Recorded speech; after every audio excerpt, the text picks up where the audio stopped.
Question number 17 काफी easy है ये।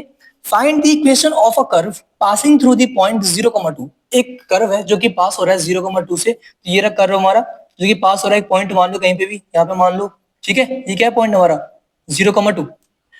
Given that any point x, y on the curve, एक पॉइंट और है x, y, तो कहीं पे भी x, y मान लो, यहाँ पे मान लेते हैं हम कि x, y है, ये वाला पॉइंट हमारा x, y, ठीक है।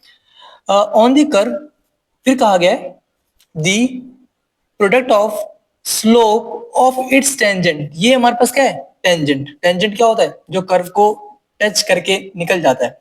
तो इसकी स्लोप की बात हो रही है, तो टेंजेंट का स्लोप हमेशा dy/dx होता है। ओके, तो dy/dx। तो क्या करना है, प्रोडक्ट मतलब होता है मल्टीप्लाई स्लोप का, किसका स्लोप टेंजेंट का, मतलब dy/dx का and y coordinate of the point. Point कौन सा है x, y, इसका y कोऑर्डिनेट क्या है y, है ना।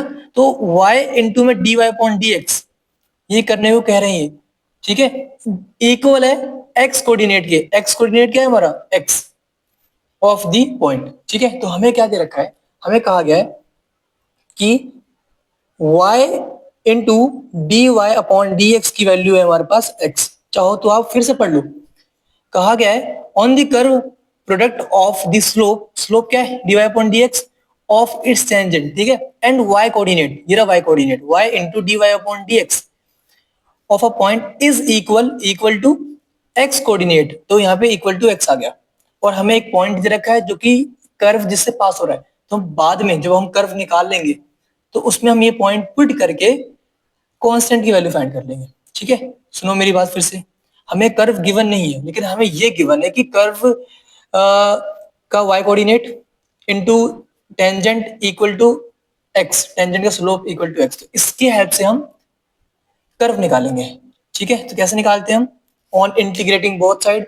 तो इंटीग्रेशन करने से पहले x कोऑर्डिनेट और y कोऑर्डिनेट, मतलब x और y सेपरेट कर लो। तो यहाँ पे क्या आएगा y dy equal x dx। Okay, on integrating both side, जल्दी से दोनों साइड इंटीग्रेशन लगा दो।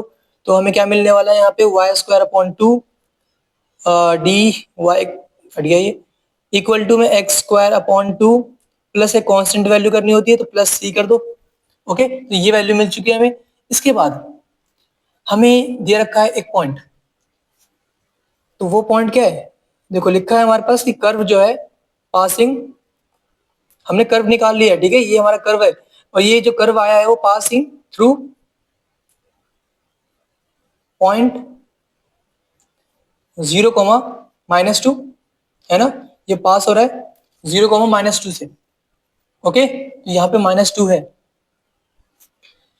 तो अब बताओ मुझे इसके बाद ये पुट करनी है वैल्यूज हमें, 0 और -2, जहाँ पे x है वहाँ पे 0, जहाँ पे y है -2, तो हमें क्या मिल जाएगा -2 का स्क्वायर अपॉन में 2 इक्वल 0 का स्क्वायर अपॉन में 2 प्लस c। तो यहाँ से हमें 4/2 होता है, c की वैल्यू मिल गई 2। ओके, तो कांस्टेंट की वैल्यू 2 मिल चुकी है। तो हमें करना क्या है, इसके अंदर पुट करना है और हमारा आंसर कंप्लीट। तो इसमें पुट कर दो, ठीक है। तो हमें आंसर क्या मिल जाएगा, हमारा आंसर आने वाला है y² 2 equal x² 2 plus 2। Okay, तो ये हमारा आ चुका है equation of the curve. Equation of the curve लिख दो यहाँ पे, ये क्या है हमारे पास इक्वेशन ऑफ द कर्व। और अगर आपको बुक से मैच करना है ना तो एक काम कर सकते हो आप, इसको थोड़ा सिंप्लीफाई कर लो, बुक से मैच करना चाहते हो तो, नहीं तो आंसर करेक्ट है, ठीक है ना। तो एलसीएम ले लो बस।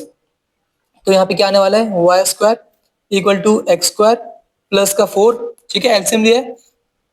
तो इस यहाँ पे 2 आएगा डिवाइड में, यहाँ पे भी 2 डिवाइड में कैंसिल हो गया, ये आ गया, और सब कुछ उस साइड ले जाओ। तो हमें y² minus x² minus 4 equal to 0 मिल जाएगी। ये हमारे पास बुक से मैच होने वाला आंसर आ गया, ठीक है।